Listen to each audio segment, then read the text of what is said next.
Hi, everyone. Welcome to another Linfield Coaches CatChat. Joe Stewart here with head Linfield volleyball coach Haley Domeck. Coach, how you doing today? Doing well. How are you, Joe? Doing great. It is hard to believe that we are recording this on November 1st. Yep. And here we are in the final week of the regular season. You guys are about to get on the road to go up to Eastern Washington. Tough little way to end the year, but we'll get into that in a minute. Obviously, been a season with some up and downs for sure, but some really great moments for this team as well. And the growth for this young group has been clear. Just what have been your thoughts on kind of the evolutionary process overall for this team this season? Yeah, we've seen huge amounts of growth from this team this year, and it has been really cool to get to watch that evolution take place.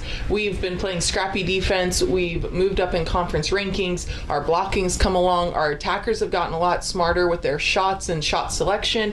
So it's been a really exciting year for us. What about then culturally also? I mean, it seems like there's been a good shift there. I mean, this is now a full recruiting cycle for you. Everybody in the program are your players, and this is where it always seems where a coach really gets to lay the fundamental key pieces of the culture of the program. It seems like a group that's really close this year. Tell us a little bit about that. Yeah, they're phenomenal.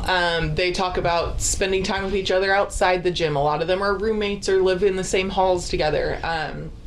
And it just has made it such a fun season. To get to be in the gym with this group has been an absolute pleasure, and it's part of what's made the year fly so fast. Yeah, no, for sure. So let's take a look at that win against Pacific. At Pacific last weekend, an impressive win there, 3-1, able to get the season sweep against the Boxers and pick up the first conference road win of the year. But just technically, volleyball-wise, X's and O's, what do you like that led to the execution needed to pick up the win there? Yeah, I thought we rebounded really well from that first set. We weren't quite awake. Passing wasn't quite there, but then our defensive specialists, our outsides, our libero Paige, they really picked it up and serve received really well for us. Paige Richards also had a great night defensively. I think she led the match with 23 or 25 digs, somewhere in that ballpark. And then we really saw our hitters being really smart. Our middles were really successful with their shot selection. Our outsides took some big swings and then also made some smart shots. Claire Johnson delivered the ball really well to our attackers. And so it was really just a sound game for us from set number 2 all the way through set number 4. And then what does it say about a young team like this to be able to go out and get that done, especially coming off, losing streak? A couple of those losses were really tough, very close, great efforts, but just not quite able to get across the finish line. What did it say to be able to put that all in the rearview mirror and play volleyball like they did on Friday? Yeah, we talked a lot about how much maturity it took, and for us to see that growth from being kind of nervous to play on the road the first week in a conference play to being really successful and being able to handle a fairly hostile environment at Pacific. And it was cool from our perspective because they had a big crowd that night, and they went from being really, really vocal in the first set to pretty quiet by the end of the match. And that was due to a lot of our success on the court and the composure that our team played with. And that's a hard thing to do when you have a lot of youth out on the court. I feel like that's such a confidence boost to be able to quiet down a big road crowd like that. Next night against George Fox, I mean, the Bruins right now having one of their best seasons in a long time. They're looking like they could make a real run for the conference championship tournament or in the tournament to take home the title here in a couple weeks. But where do you see your side needing to improve next year, grow, to be able to kind of hang with those teams in that kind of top half of the conference and maybe even surpass them, a team like George Fox that's losing a lot of players, and fight the way into top 4 yourself? Yeah, we talked as a coaching staff about how composed and mature George Fox is. When you look at their roster and their starting lineup, it is 5 out of 6 people are seniors or maybe one junior in there. And so that just brings a level of maturity and a level of experience that you can't really replicate in practice. So for us, it's growing up, continuing to grow up and mature on the court, and continuing to broaden our ability to read on our side of the net. And I think we've started to do that.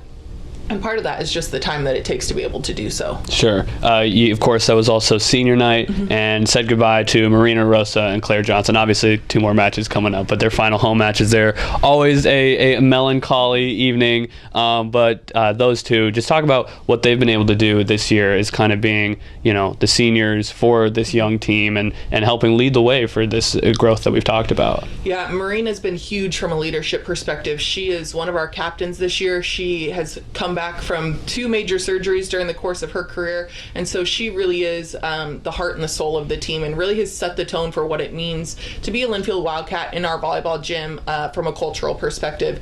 Claire, on the other side of things, has really stepped up and found consistency in running a 5-1 after having somewhat limited playing time last year. So it's been really good to see her get into her groove and really be able to take charge of the offense out on the court. So looking ahead to this weekend, at Whitman on Friday, at Whitworth on Saturday. It doesn't matter where those teams are performing. It's always tough in every sport to go out and try and get a couple of wins in Eastern Washington. What are you looking for this team to finish strong on the season? Yeah, for us it would be going into Whitman and controlling the pace of the game on our side of the net, making really smart shot selections and taking care of the ball from the service line. Whitman appears to have a few injuries right now, so seeing how we can use that to our advantage the best is going to be key for us.